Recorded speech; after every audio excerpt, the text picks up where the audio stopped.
We spoke with his son today, who declined to go on camera, but told his mom was just out here on the back porch shooting at a skunk when the bullet she shot ricocheted off the deck, went through the back door, hitting his dad in the abdomen.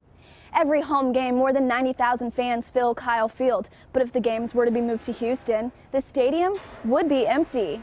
More than 24 hours after Monday's shooting, police and investigators are still on the scene at Caffel's house, trying to find as much evidence and clues that may give them a reason why Caffel came out shooting. One thing the contractor will look at is how bumpy or smooth the ride is to determine if the road needs repairs. The designers say that even though the 18-hole course may look challenging, even beginners like me will be able to find success on the greenways. This year's weather has been a perfect combination of wet and dry, creating the best growing conditions for these grapevines the vineyard has ever seen. To help improve safety for those that live in the area, the city wants to add sidewalks to streets like this one while still maintaining the neighborhood's historical appeal.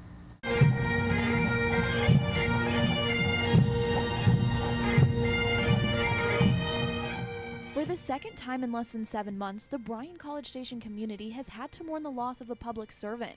First, it was Constable Brian Bachman back in August after he was shot and killed. Today, it's for the two fallen Bryan firefighters, Lieutenant Eric Wallace and Lieutenant Greg Pickard, who died this weekend while battling a blaze.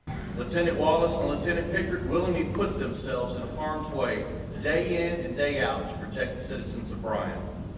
It's a memorial not often held, but one that is fitting for two men who made the ultimate sacrifice. Lieutenant Wallace and Lieutenant Pickard are the second and third firefighters to lose their lives in the line of duty in Bryan's 142 years of service. The emotions are real high.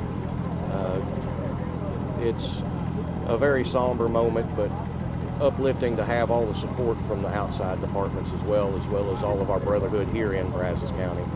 Hundreds of firefighters from across the state and even as far away as Canada walked in the mile-long procession to Central Baptist Church to honor the two heroes. My support goes out to them, and this is the best way that I can show it. While Lieutenant Wallace and Pickard may be gone, their legacy will last forever.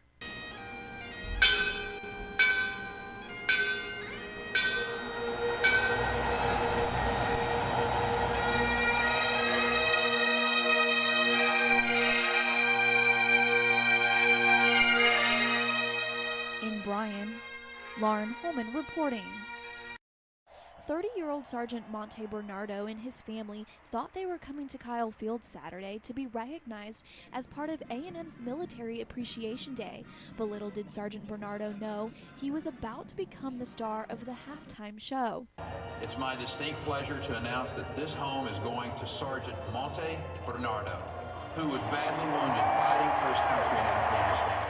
Operation Finally Home, a non-profit organization that provides custom-made, mortgage-free homes to our wounded and disabled veterans, partnered with the King Oaks community in Bryan College Station to donate a home to Sergeant Bernardo and his family. This is something he earned on the battlefield. He decided to take an oath, stand on a wall, and defend all of us.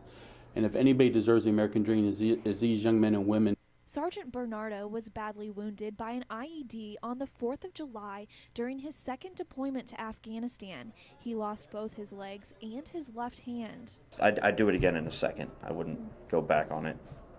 It's that feeling of, patriotism, I guess.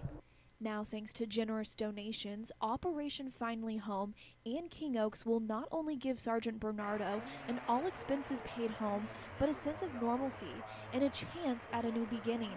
Makes me feel good inside. Like I said, it made it worth fighting. Made it worth the last 6.5 years of my life. Made it worth my legs, my hand. It's all worth it.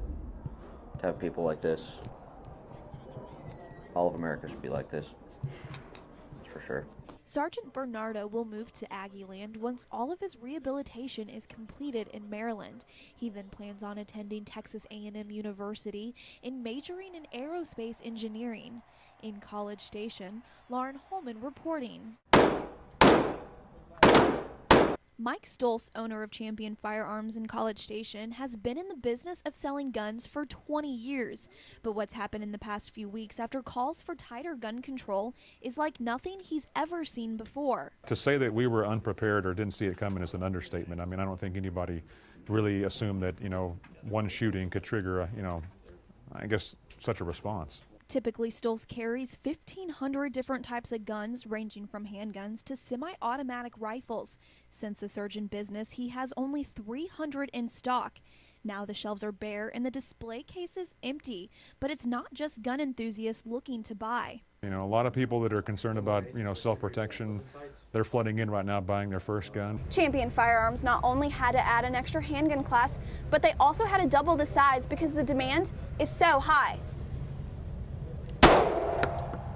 And we're told 1 in every 5 of those enrolled is a teacher. Gerald Bennett says he understands why. My wife's a retired teacher. She's had a concealed carry for years. Many of her friends have had.